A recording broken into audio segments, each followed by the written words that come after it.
Reports indicate a vehicle is stolen every 6 minutes in Canada. Kumba silak sanpo hajar tali syak tu ki kali tang hapo ka shisnam. Ka jingyai karoi ki kamboman batru kumju ki kamtu kamthim kelanang yai jelai shisha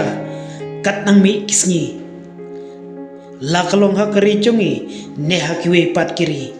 Lengba ka jingyu ine yo jingtip lengba ka jing start hapo ki social media kamtam hakini kisngi.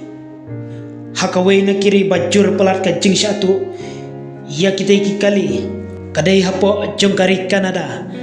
hak ba katkum ka jing yo lum jingtip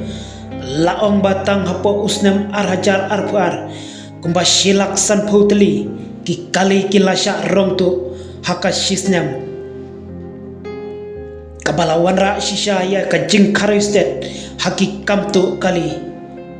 hapo jong kadai kari pat kabala batro ya ke kerdan bahal lordo ha ubenai September jong usnem arhajar arpulai ka jing persangban wat benya jong ka kenhun CBC jong ka ri Canada kelayatu babun kita ki kali bala syatu la penon kam yaki bandi kamtam hapo jong kiri ki badon hapo ka doba Afrika bat ki babun na kita ki kali bala syatu kilapoi hapo jungkari Ghana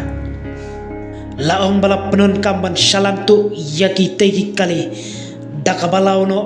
yaki number plate bat bu bujli daki weipat bat ru ban penon kam ban kai tu lengbaki tenat jing start social media ban penpoi yaki tegi kali syaki benta bak kaput jongki riba marjan jongkatika ri Canada Michael Rate ubadai way nakidkot jungka Canada Financing and Leasing Association ulayatu baka jing syatu pelat jan man kapor hapo jong ketai kari kalawanra penban ya ka jing syabu daksiu kum kari bas supply buntam ki kali bala syutu jubor baru kani kalawanra ka jing lerany ya kari shisha kini ki baro kilajia nakadaw ka jing karoi palat ka jing kayitu ya udrox kamdam ki kam pentrim basyir kai jungki kenhun runar